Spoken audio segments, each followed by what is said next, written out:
నమస్తే. నేను మీ అశ్విని కుమార్. తమిళనాడులో గత 24 గంటలుగా సోషల్ మీడియాలో హ్యాష్‌ట్యాగ్స్‌తో హోరెత్తిపోతోంది.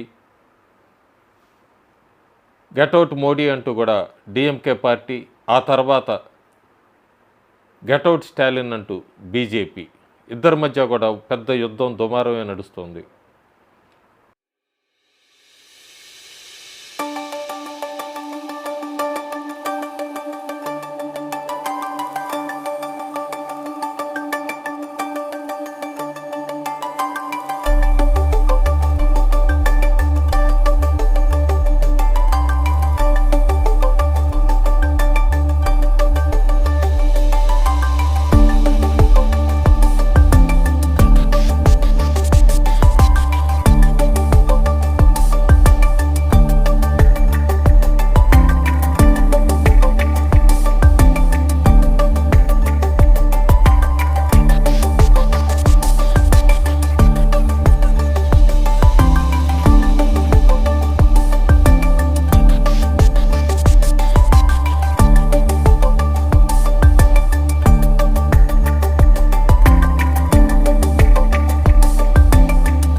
నేషనల్ ఎడ్యుకేషన్ పాలసీకి సంబంధించి తమిళనాడులో ఎట్టి పరిస్థితుల్లో దీన్ని ఆపాలి, 3 లాంగ్వేజెస్ ఉండకూడదు, ఎంతసేపటికి తమిళ్ ఉండాలి ఫస్ట్ లాంగ్వేజు, తర్వాత ఏం ఉండకూడదు అంటూ ఎప్పుడు తీసుకొస్తూ ఉంటారు డిఎంకే ద్రవిడియన్ పార్టీసు.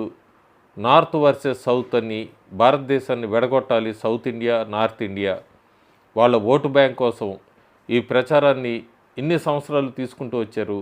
ఆఖరికి న్యూ ఎడ్యుకేషన్ పాలసీ అప్పుడు కూడా భాషల మీద తమిళం అంటూ కూడా ప్రజల్ని రెచ్చగొట్టడానికి ప్రయత్నిస్తోంది డిఎంకే పార్టీ.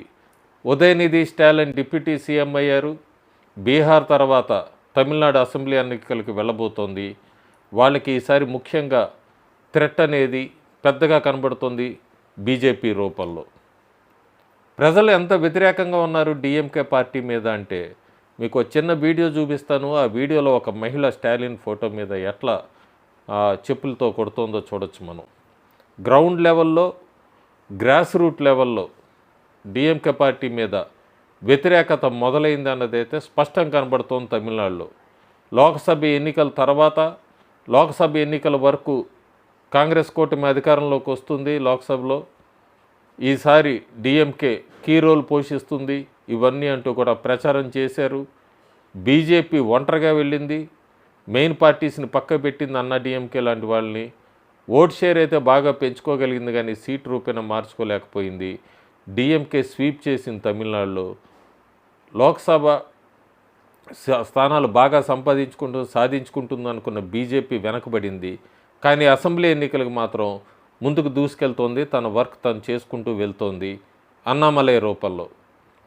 ఎప్పుడైతే ఎంకే స్టాలిన్ ఉదయనిధి స్టాలిన్ని డిప్యూటీ సీఎంగా ప్రకటించారో తమిళనాడులో రాజకీయాలు చాలా వేగంగా మారుతున్నాయి. అవకాశాలను అందిపుచ్చుకునేవాడే రాజకీయ నాయకుడు అంటారు. అందులో ఒక అడుగు ముందుకు వేశాడు అన్నామలై.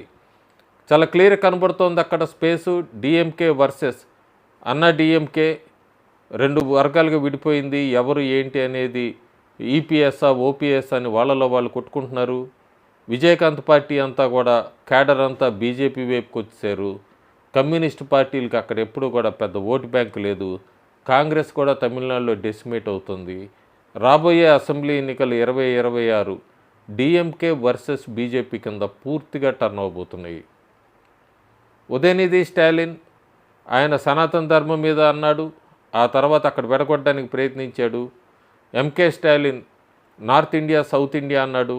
నరేంద్ర మోడీ మాకేమీ ఇన్వెస్ట్మెంట్స్కి ఎక్కడా కూడా మాకు ఇవ్వట్లేదు, ఫండ్స్ ఇవ్వట్లేదు అన్న కూడా కేంద్ర ప్రభుత్వం అఫీషియల్గా ఒక స్టేట్మెంట్ ఇచ్చింది తమిళనాడుకి ఎంత ఇస్తున్నారని. సో అక్కడ వేసింది కూడా పారలేదు ఎంకే స్టాలిన్ ఎత్తుగడ. ఇప్పుడు కొత్తగా తమిళ భాష మీద తీసుకొని వస్తున్నారు డిఎంకే పార్టీలు. తమిళనాడు డెమోగ్రఫీ కూడా పూర్తిగా చూసుకుంటే ఎప్పుడు ద్రవిడియన్ పార్టీలకే ఉంటుంది. ఏఐడిఎంకే గెలిచేది లేదా డిఎంకే గెలిచేది. మూడో పార్టీకి స్థానం ఇచ్చేవాళ్ళు కాదు. ముఖ్యంగా ఉత్తరాది పార్టీ అంటూ కూడా బీజేపీని ఎక్కడ ఎదగనివ్వలేదు. తమిళనాడులో కూడా బీజేపీకి గట్టి పట్టున్న నాయకుడు కూడా ఇన్ని సంవత్సరాలు దొరకలేదు. అన్నామలై రూపంలో ఇప్పుడు బీజేపీ బలపడటానికి ప్రయత్నిస్తోంది. చాప కింద నీరులాగా తమిళనాడులో ప్రవేశిస్తోంది. తమిళనాడులో మొత్తం ముఖ్య ఉద్దేశం ఓట్ షేర్ పెంచుకుంటాం. బీజేపీ ప్రతి ఇంటికి కూడా ఒక ఓటర్ ఉండాలి ఇంట్లో అన్నట్టుగా ప్రచారాన్ని తీసుకెళ్తున్నాడు అన్నామలై. ఫలితాలు ఎలాగైనా ఉండొచ్చు రాబోయే అసెంబ్లీ ఎన్నికల్లో, కానీ అన్నామలై మాత్రం చాలా గట్టిగా పోరాడుతున్నాడు.